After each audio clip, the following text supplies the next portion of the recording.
हाल हे भगवान, आज तो मेरी छोटी बहन और मेरा स्वामी जी महल से 14 वर्ष के वनवास में मुझे भेज दी और मैं इसी जंगल में टूटी फूटी झोपड़ी बनाऊंगी और बना करके इसी झोपड़ी में मैं अपनी विश्राम करूंगी और मैं इसी झोपड़ी में 14 वर्ष बिताऊंगी।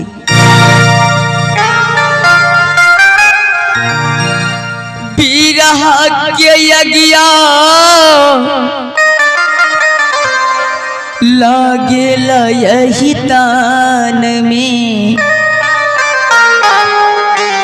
कौन सखी मार दिहले कौन येरा।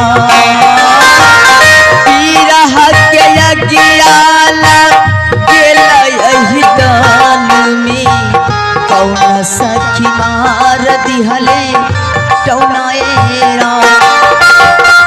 कौन सखी मार दिहले कौन माये हरि दे, कौन सखी मार दिहले कौन माये हरि दे, कौन सखी मार दिहले कौन येरा।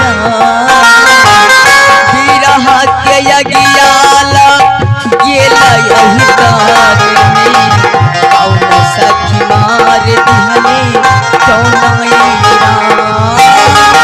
बिरह के यज्ञाला गेला यही तान में, कौन सखी मार दिहले कौन येरा।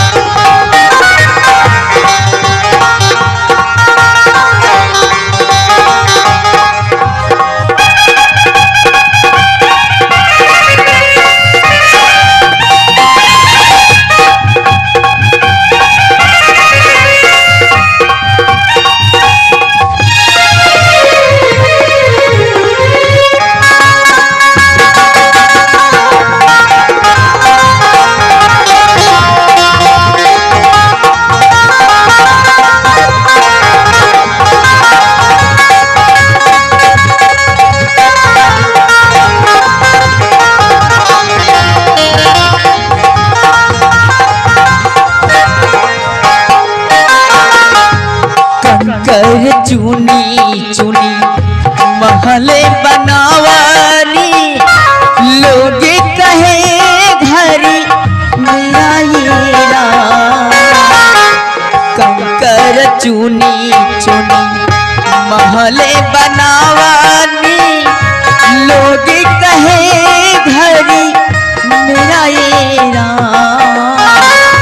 ना घर तेरा ना घर मेरा, ना घर तेरा ना घर मेरा। चिड़िया रहेगा सेरा येरा। बिरह के यज्ञाला गेला यही तान में, कौन सखी मार दिहले कौन येरा।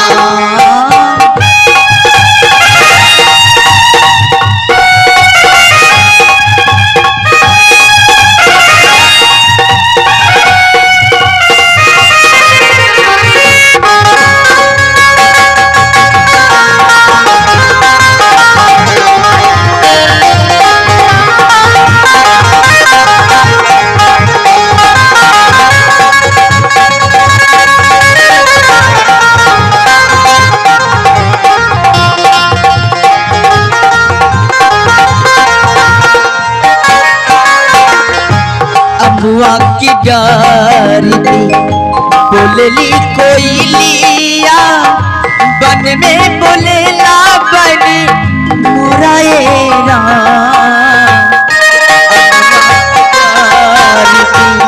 बोलली कोई लिया, बन में बोलेला बन मेरा येरा।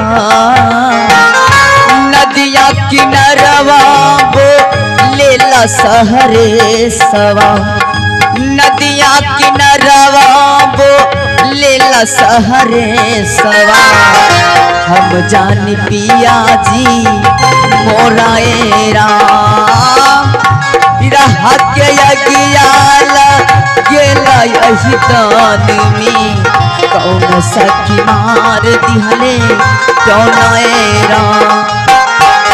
कौन सखी मार दिहले कौन हरदी कौन सखी मार दिहले कौन मई हरदी कौन सखी मार दिहले कौन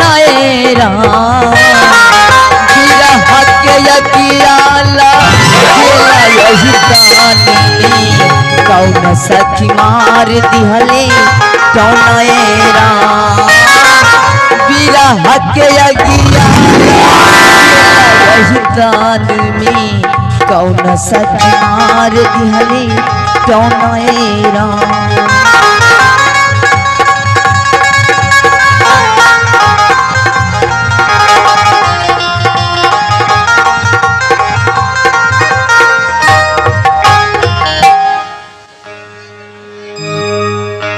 भगवान, आज मैं इसी झोपड़ी में विश्राम करती हूँ। आज दिन है करवई बहिनिया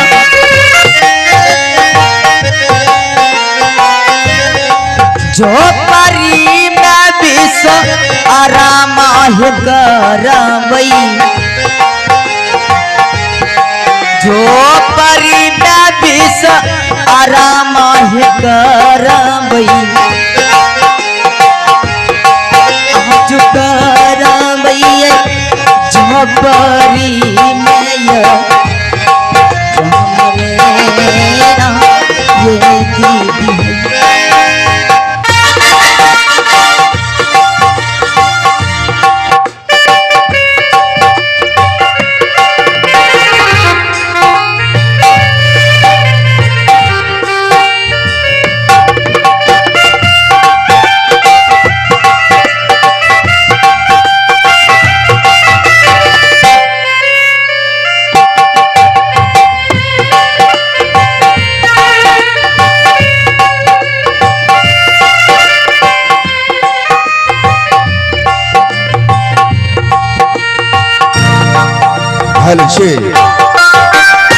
हे भगवान, ये क्या जंगल में शिकार खेलते खेलते सुबह से शाम हो गया, लेकिन जंगल में एक भी शिकार नहीं मिला।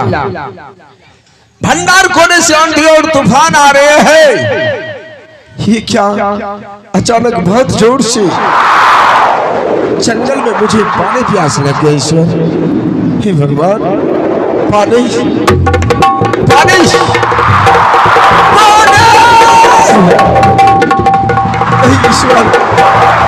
पानी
होना पचतई हो भैया जी नहीं आज पचतई हो भैया जी आहो मारो पानहुना। हे भगवान, इस जंगल में कौन पानी पानी का आवाज लगा रहे ना जाने। हे भगवान, कौन ऐसा मनुष्य है इस जंगल में पानी पानी को आवाज लगा रहा है। हे भगवान, इससे पहले मैं अभी चल के देखती हूँ कौन मनुष्य है।